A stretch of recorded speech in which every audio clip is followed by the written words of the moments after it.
The GlobalCast showcases SFU students' diverse stories, a podcast that fosters inclusivity by sharing in intercultural conversations, opportunities, and fun segments with our SFU Global community. We want to start by respectfully acknowledging the Squamish, Tsleil-Waututh, Kwikwetlem, and Musqueam peoples on whose sacred, unceded, and ancestral territories we are recording today. In this episode of GlobalCast, Jhanvi, Yse and Pranjali talk about their university experiences during the pandemic.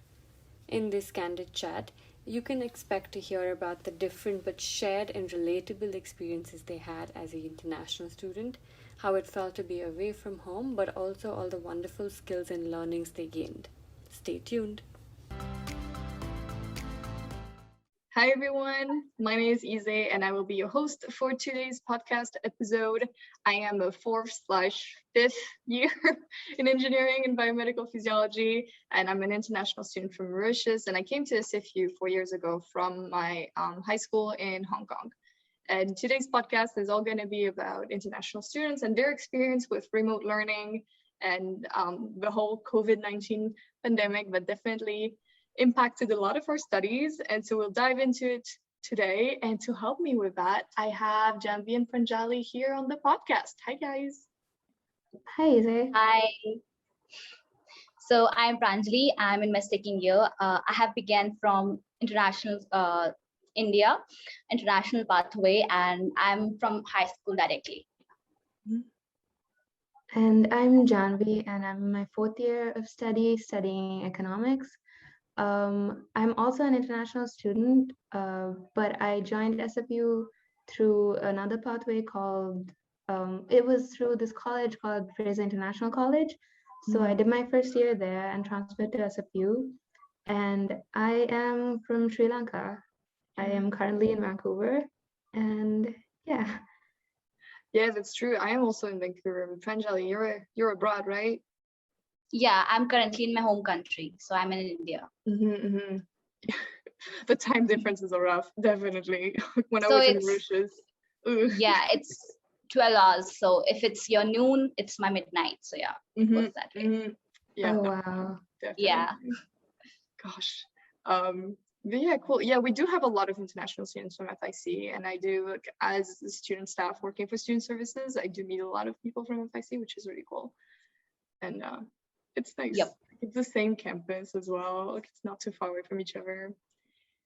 But yeah, it was pretty decent. I kind of actually really liked the learning environment because the classes were smaller, so it felt more like high school.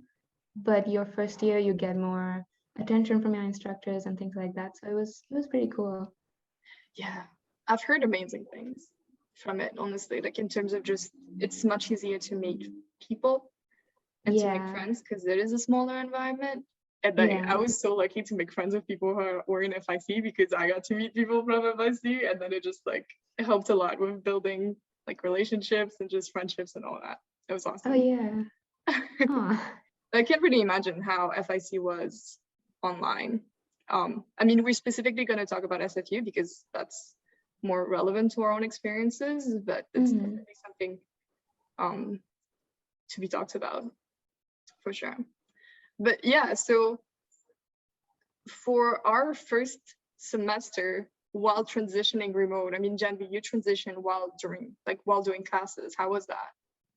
Oh yeah, that first semester of being remote was a little intense at first because nobody actually knew what was going on. We got a little time off of classes while our instructors were trying to make the content available online instead of the slides that they would just show us in class every day. So especially on the instructors part, there was so much of organizing happening just to make sure that we could take our final exams on time. And it was probably 2.5 to 3 weeks before final season that they had to do all of this. So that was amazing. But it was definitely difficult at first. But I think moving forward, they did a much better job at organizing the classes to being online, and it's much easier now. But that first semester was definitely difficult in transition. For sure. Oh goodness. Yeah. It was quite stressful. I mean, I didn't transition while on class. I was on co-op, but I was on co-op with SFU student services. Oh, And so, because I was working with international student services, international services for students at that point, and it was special, like in a more, I guess, internal SFU perspective, to just try and find ways to assist students as best as possible while everything was remote and everybody was kind of all over the place and there was so much uncertainty. And yeah, it was just like, how do I help everybody? And how do we make sure that everyone was okay? And so there was a lot of stress about this, but like, I think that's something that I experienced that's quite similar to other students as well, is just that as soon as I was constantly at home, because that first bit, it was isolation, like complete isolation. There wasn't any Yeah. I guess you can go on a walk if you want to. Like, it was, you only go out if you need groceries kind of thing. Or at least in my perspective, that's kind of how it was set up. And so to be constantly at home, I was alone, didn't know what to do, and like my time management was so bad, like so bad. And I had no motivation because I was like, what am I supposed to do? I don't know. And you know, I mean, transit, for any new SFU students who are gonna come to BC, don't be surprised if you need like at least 40 minutes or an hour to get to campus. Like, that's fairly normal. But like for me, having those 40 minutes in transit to go to campus for work helps a lot, because it puts you in the mood, you know, you get ready, you're like, okay, that's my mindset, is gonna be work or focus. But to just roll out Now of it's bed and just be 4 like, oh, I guess I seconds. can work in pajamas, like Yeah. But Pranjali, you started completely online, like in fall 2020. How was that?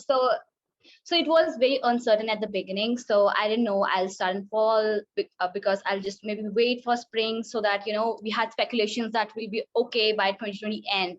Then we had speculations, okay, we'll be done by March 2021.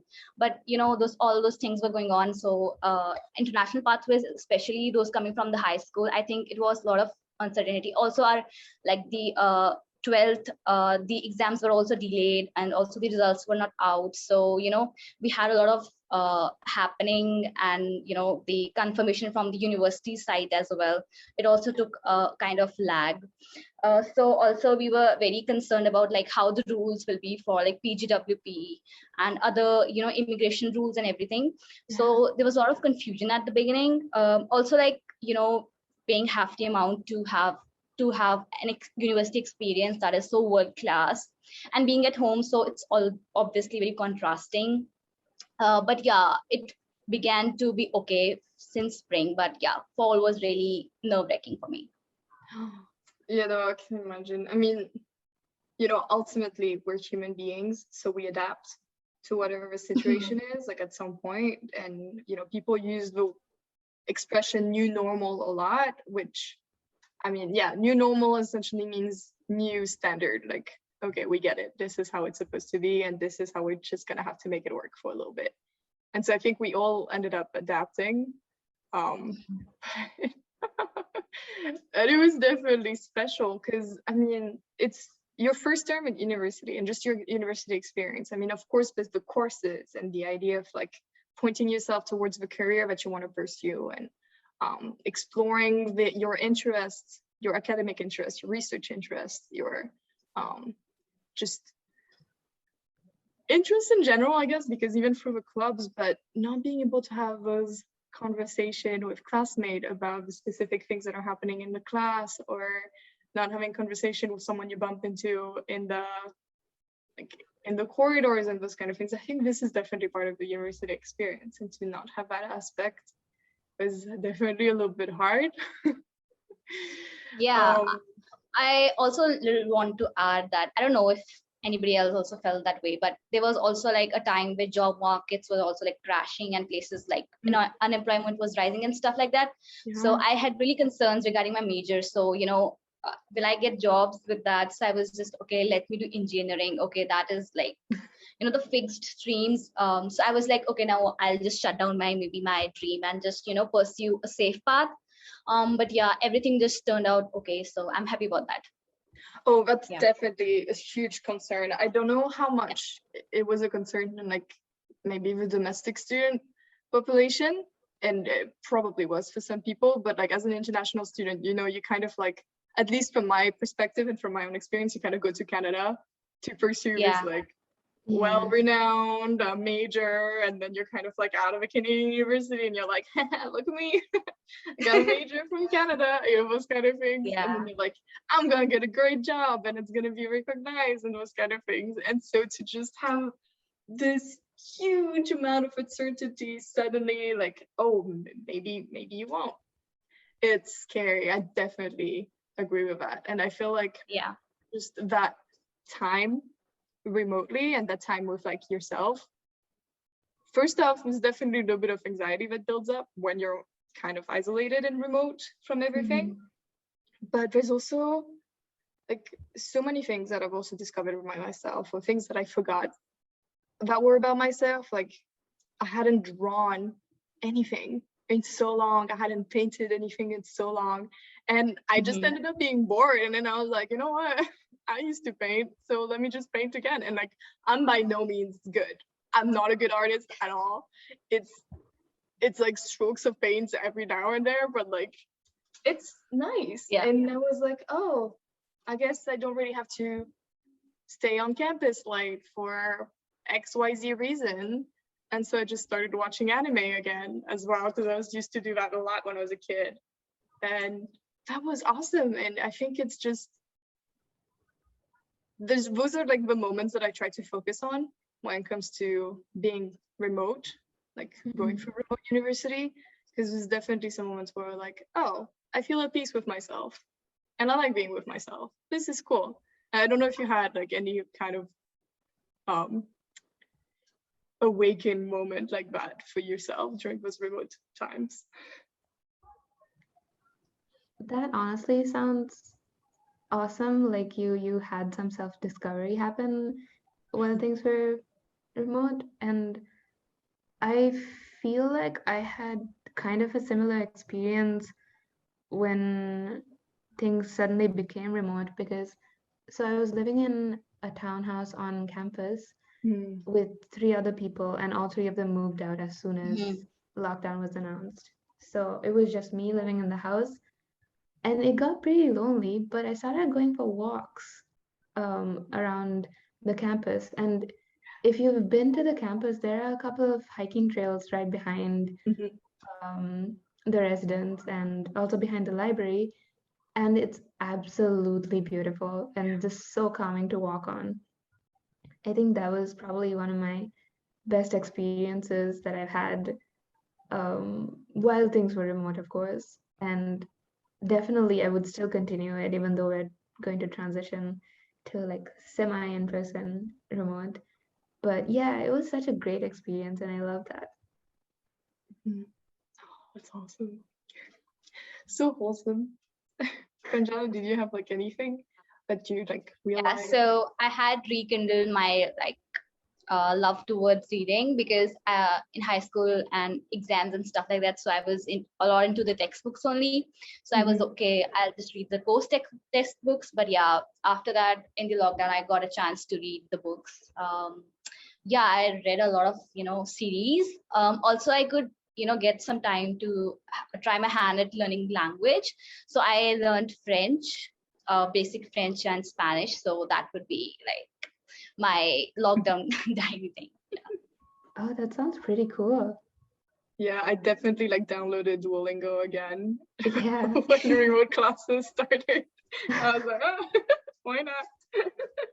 I've been like practicing my German, Korean, Japanese, just like it's all over the place. Yeah, I mean, I'm not really trying to be fluent. I'm just like, if I can just go somewhere and be like, hey, how are you? That's enough. Yeah. Like, where's the bathroom? That's enough. That's all I need. That's pretty cool. I feel like the pandemic was probably the best time to learn new skills.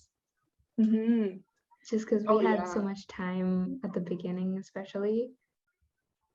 I think for me, it was kind of even essential to find those little passions just in order to keep the motivation going. Because like during that time, in my experience, the motivation would like fade away real fast, like too fast for my own preference.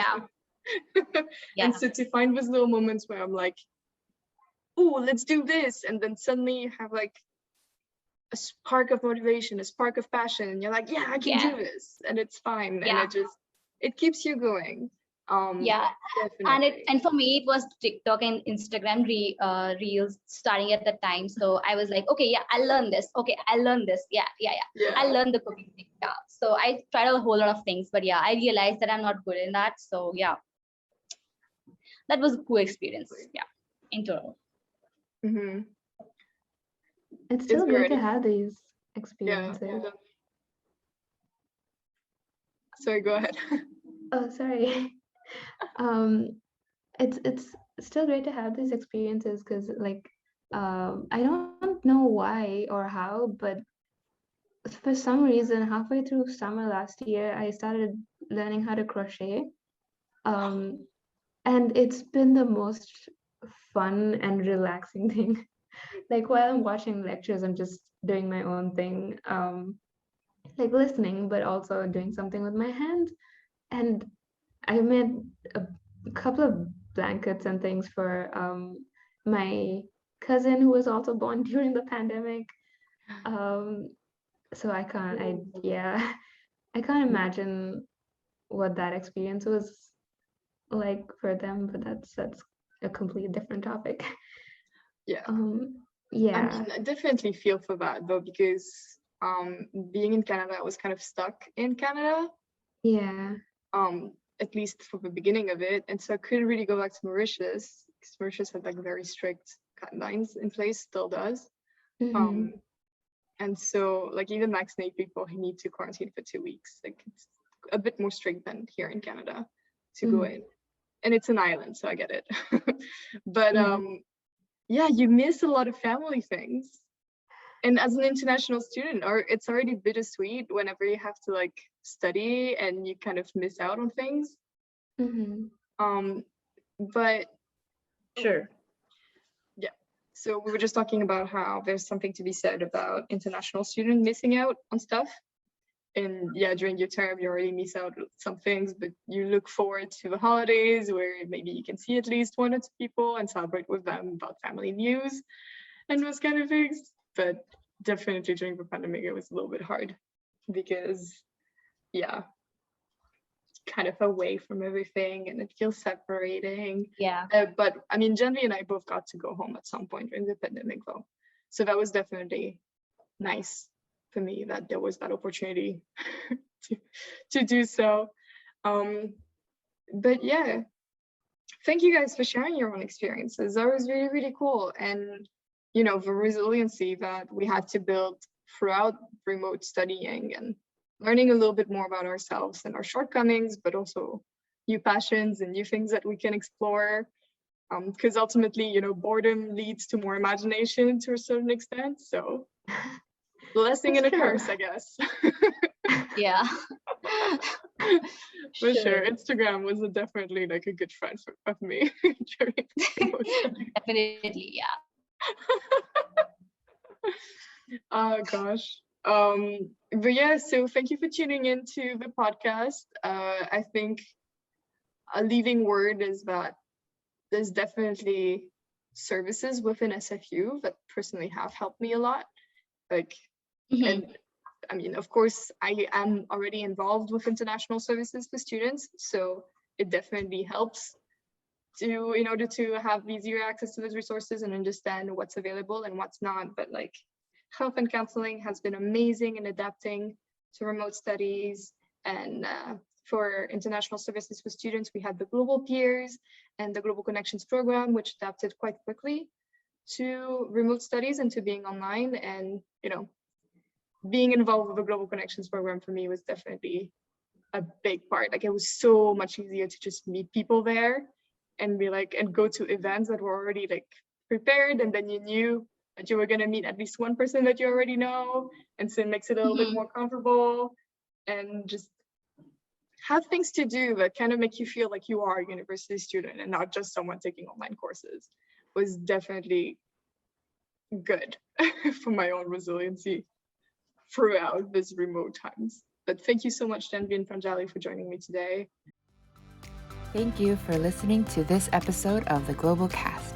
If you have any questions you would like answered by us or want to let us know what you'd like to hear in the next episode, leave us a message on Facebook or Instagram at SFU Global Community. Until next time,